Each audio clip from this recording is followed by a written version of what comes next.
représente 80% des cancers primitifs du foie. Et à l'échelle mondiale, il se situe au 6e rang des cancers en termes d'incidence et au 3e rang en termes de mortalité, derrière le cancer pulmonaire et le cancer colorectal. Sa distribution géographique est très hétérogène avec des zones de forte incidence, notamment l'Asie du Sud-Est et l'Afrique. Et notre continent paye un très lourd tribut, avec une incidence qui tourne autour de 9 cas pour 100 000 habitants et une mortalité qui est quasi superposable à l'incidence. Au Sénégal, d'après les chiffres de l'Observatoire mondial du cancer, l'incidence tourne autour de 12 cas par 100 000 habitants. Mais là, il s'agit probablement d'une incidence qui est sous-estimée du fait de l'absence de registre fonctionnel de cancer. Dans notre contexte, c'est un cancer qui touche essentiellement les sujets de sexe masculin à la fleur de l'âge, et la survie après le diagnostic tourne autour de 2 mois. Donc, devant ces chiffres alarmants, le professeur Roger Sombier a trouvé les mots justes en parlant de drame africain. Et ce drame n'est pas une fatalité parce que des facteurs de risque sont connus et peuvent être prévenus. Le premier facteur de risque, le chef de file, c'est la cirrhose. Et cette cirrhose, dans les pays occidentaux, elle est souvent secondaire à l'infection par le virus de l'hépatite C, à l'alcool, mais aussi de plus en plus au syndrome métabolique, ce qu'on appelle le foie gras ou la NASH. Dans notre contexte, l'hépatite B occupe la première place, et c'est un virus qui a la capacité d'intégrer le génome de l'hépatocyte et donc d'être un oncogène direct. Donc on peut passer d'une hépatite chronique au carcinome hépatocellulaire sans pour autant cocher la case cirrhose. Et dans notre contexte toujours, les populations sont exposées à un autre oncogène chimique qui est l'aflatoxine B1.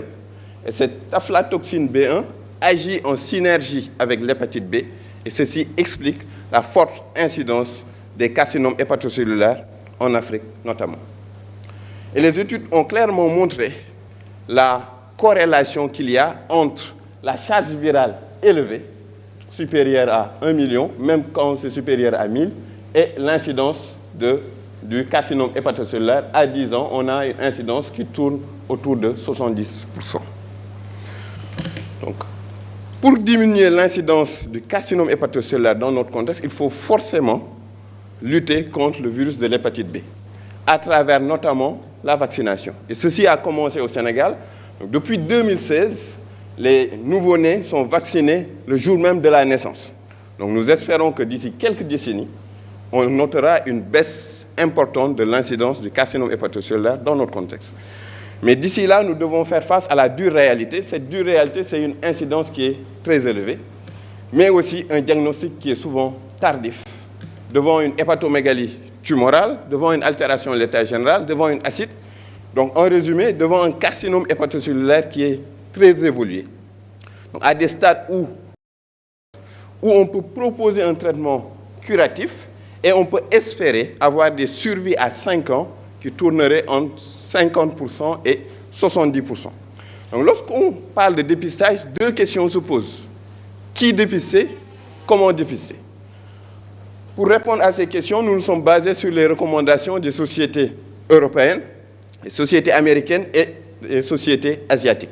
Malheureusement, nous n'avons pas encore des recommandations propres de la société africaine. Qui dépister? Il faut dépister les sujets à risque, et ces sujets à risque sont les cirrhotiques. Mais aussi les patients qui ont une fibrose avancée, donc la fibrose F3 qui est diagnostiquée avec de nos jours des méthodes non invasives. La frontière entre les fibroses avancées et la cirrhose, c'est une frontière qui est floue, donc ces patients sont également des patients à risque. Mais également, le virus de l'hépatite B étant un oncogène direct, il faut dépister les patients qui ont une infection virale B, qui ne sont pas encore cirrhotiques, mais qui sont à haut risque, donc à risque intermédiaire ou à risque élevé, c'est-à-dire qui ont des antécédents familiaux de carcinome hépatocellulaire au premier degré, ou bien qui présentent un score PAGE-B qui est supérieur à 10.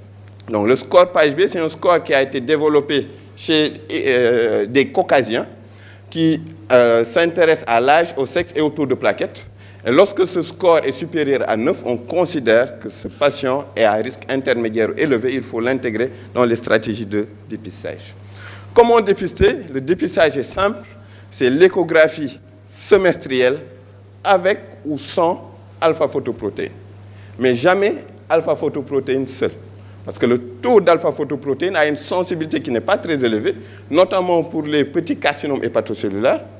Mais également, la sensibilité fait défaut parce que dans certains cas de cholangiocarcinome, dans certains cas d'hépatite chronique active, mais aussi dans certains cas de cirrhose sans CHC, on peut avoir un taux d'alpha-photoprotéine élevé.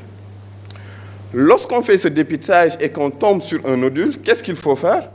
Alors, il faut s'intéresser à la taille du nodule. Si c'est un nodule qui est infracentimétrique, les sociétés savantes préconisent de faire une surveillance, mais là, on passe à une surveillance qui est trimestrielle, et ceci pendant 2 ans. Si ce nodule reste stable, on revient à une surveillance semestrielle. Par contre, s'il y a une modification, donc l'augmentation de taille ou bien une modification de l'aspect, là, il faut faire une imagerie multiphasique, donc soit un scanner, soit l'IRM.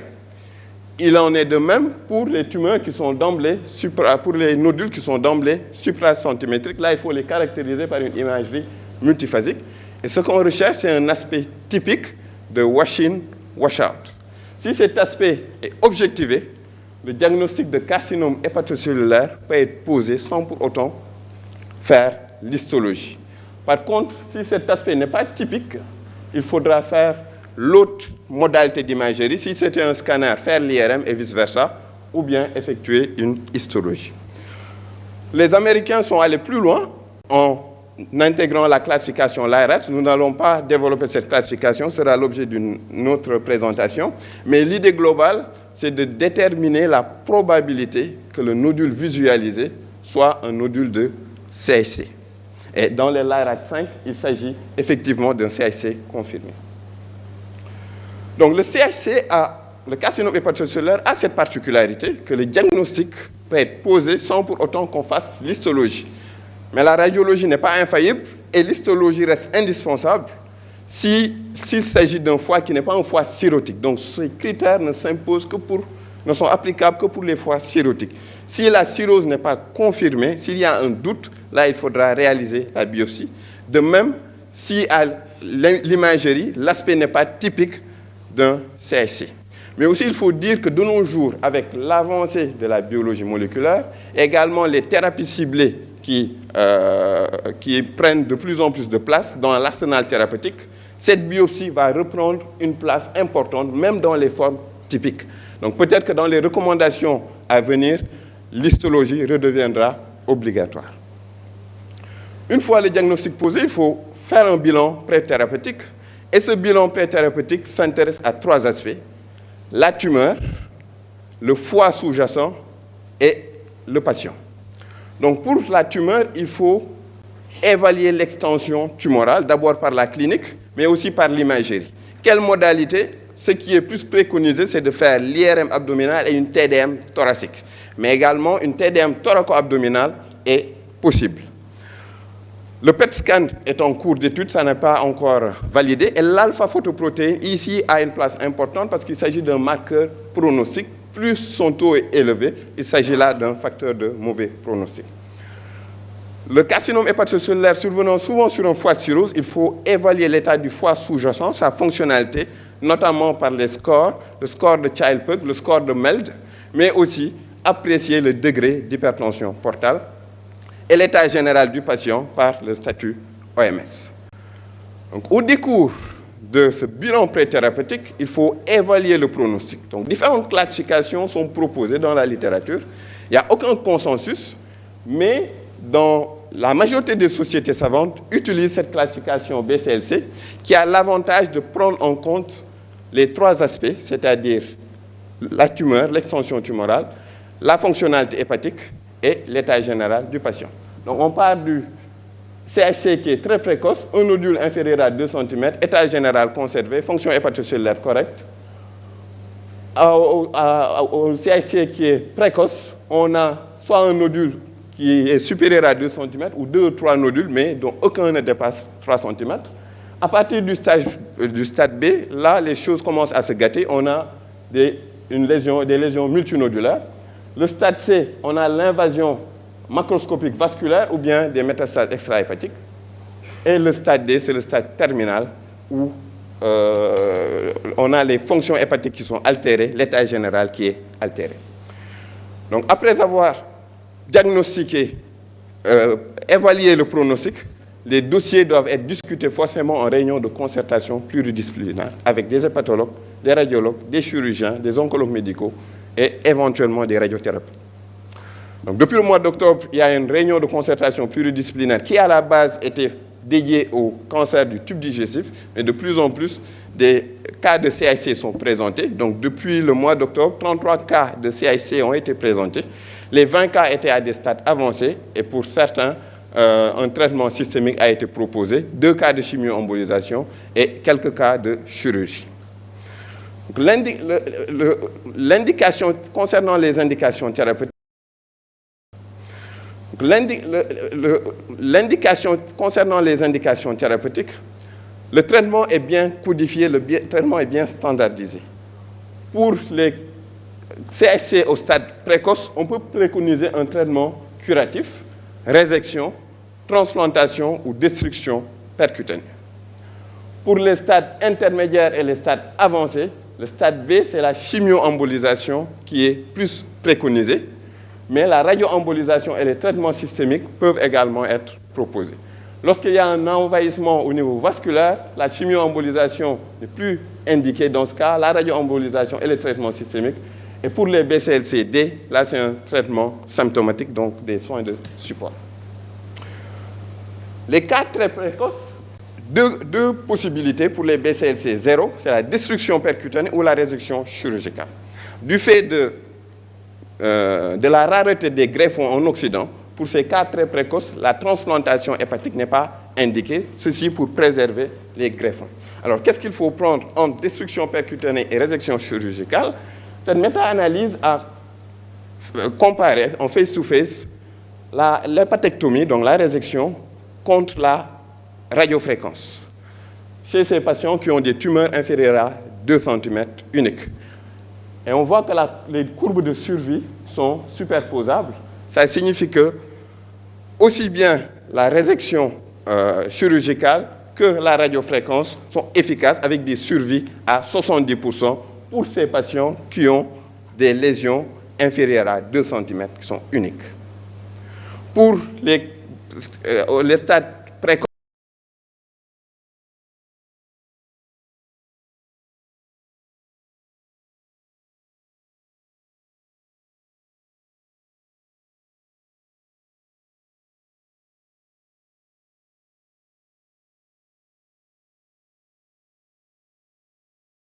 ça dépend du nombre de nodules, de la localisation de ces nodules, de la fonction hépatique et de l'hypertension portale. La destruction percutanée est préconisée s'il s'agit de nodules qui sont inférieurs à 3 cm.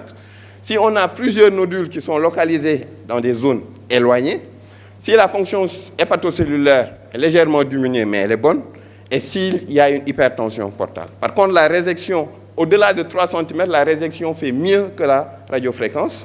Si c'est des nodules qui sont localisés dans un même endroit, il vaut mieux faire la résection. Il faudra aussi que l'état fonctionnel du foie soit excellent et qu'il n'y ait pas d'hypertension portale. Pour les stades B, donc les stades intermédiaires, la référence est la chimio-embolisation. Mais cette chimio-embolisation a des limites de taille, des limites de nombre.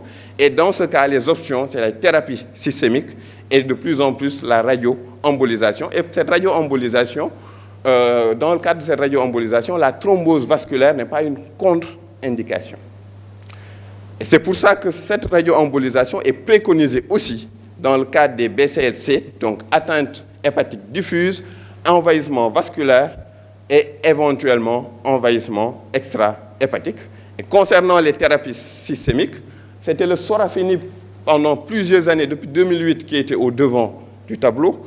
De nos jours, les thérapies ciblées sont apparues avec l'association Atezo-Beva, qui est actuellement en tête de file. Le bevacizumab est disponible au Sénégal. L'Atezo, pas encore, mais là, le ministère est en pourparlers avec un laboratoire et nous pensons que d'ici la fin de l'année, cet Atezo sera disponible au Sénégal. Pour les BCLC-D, c'est un traitement symptomatique, un traitement palliatif avec une survie qui tourne autour de 3 à 4 mois. Donc, Monsieur le Président, en résumé, nous dirons que tous ces patients qui présentent des facteurs de risque, que ce soit cirrhotiques ou bien des non-cirrhotiques à risque élevé, doivent intégrer des programmes de dépistage avec une échographie abdominale semestrielle associée ou non au dosage de l'alpha-photoprotéine, et que tout nodule qui apparaît chez un cirrhotique doit être considéré comme un nodule de CHC jusqu'à preuve du contraire, et les dossiers doivent être discutés en réunion de concertation pluridisciplinaire. Je vous remercie de votre attention.